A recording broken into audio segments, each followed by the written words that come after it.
Guys, today I'm going to be showing you 10 movement tricks in Roblox Rivals.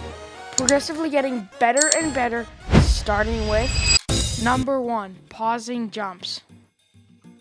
Alright, so pausing jumps, it's not very that useful, but it can be useful at sometimes. So it's not like the best movement ways to move, but it's still pretty good. I can like pause my jump. And let's say I want to get over there, right? But I don't want my enemy to see me get over there. So I can just like that. But you have less control over it. But it does do it kind of better. So yeah, I kind of recommend crouching. 2, maps. Maps. Okay, let's say you pick the map docks and you want to have some pretty good movement.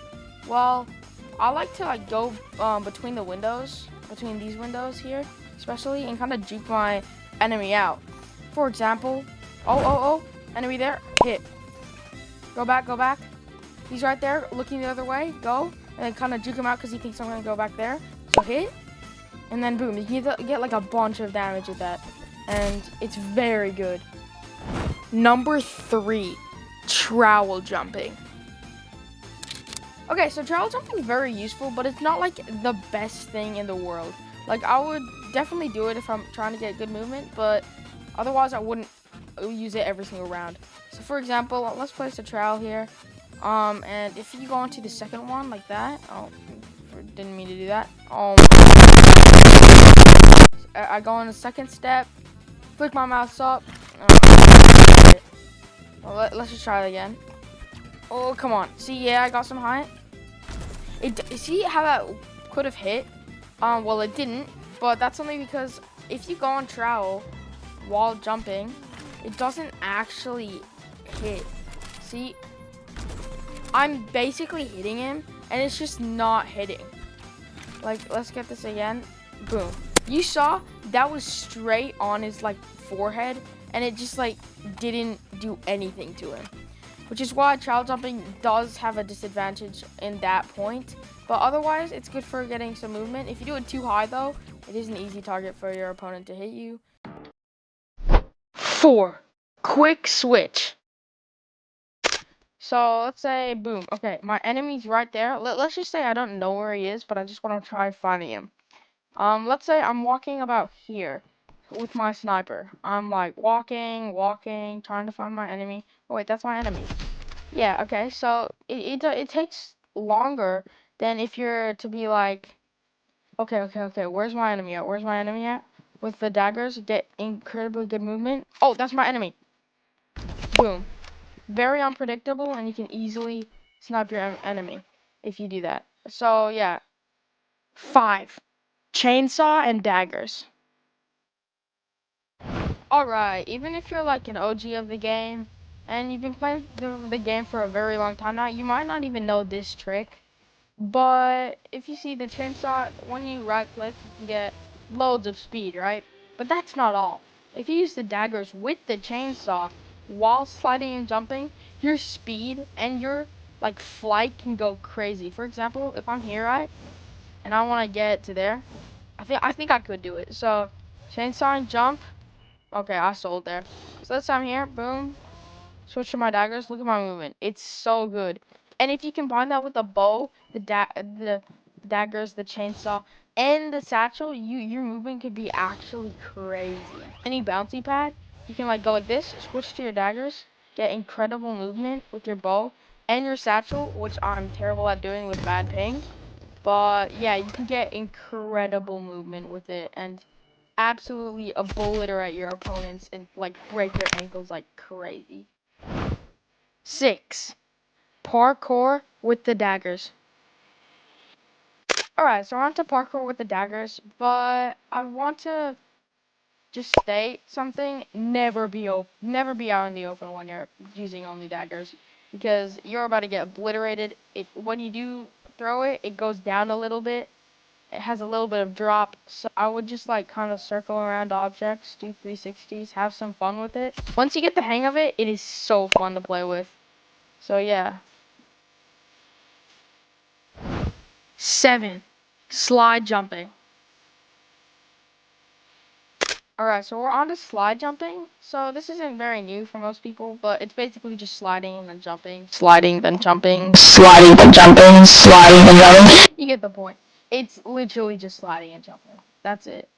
Usually I want to like try get like as quick as possible, but sometimes you want to get slower depending on who you're versing. Yeah, so that's basically all for sliding jumping. It's nothing really. It's just fun to do, and it gets you loads of speed instead of walking just straight up like that. 8. Quick scything. Alright, so quick meleeing is like one of the best things that you could ever happen in life. It's just the best thing. That's basically the one thing you're going to use quick melee for, is dashing with the scythe. But you can also use it with knife or melee fists to double jump. But yeah, you can go like, let's say I want to make it up here. Boom, no problem. And you got to just press F, because that's what makes it so you can quick melee. And yeah, that's just quick melee. 9. Satchel and grenade. Alright, so we're on number 9. So basically for number 9, you're always going to want to use a satchel or a grenade or something that can get you good movement if you want good movement. Otherwise, stick to a molly, medkit, or even flashbang. If you spam right click and left click, you can absolutely abuse it and go flying in the air. Try it out yourself, because I just had bad ping. I don't know why, but for grenade boosting, you want to make sure the grenade is like the little dot line is like kind of almost touching you. So for example, then just jump, slide and jump when the grenade line is about to explode. So like boom, boom, boom, boom, boom, jump, and you can get really good movement with it. Usually I don't use it much anymore, but it's very good if you're versing like mobile or people with not good movement. 10. Subspace and Scythe. Alright, so this is one of the best methods of moving in Roblox Rivals. It's one of the best. You have to pick something like, for example, let's pick sniper. You don't need this. You can pick any primary and secondary, but I like this loadout. Scythe, of course, you need Scythe, and you need Subspace Mine. You guys might already know this trick, but it is a very good trick if you're gonna play the game. So if you place that trip mine down, and you can actually scythe into it. So what you gotta do is scythe. Okay, I kind of messed that up. So what I want you to do is scythe and then slide jump. So let's wait for that cooldown to be done. Okay, so scythe and then jump, scythe and then jump. And you can do it. So like just this. Boom, I'm going flying. Don't ask me how it works. I don't know anything about that, but it just works. And a good thing about this, unlike the trowel jump, is that you can actually hit opponents when you're in the air, like this. Just like that. That is actually, I actually love doing that with the Subspace Mine. So yeah, definitely recommend using it. That was terrible, but you can get really good movement, and it's just good in general to use.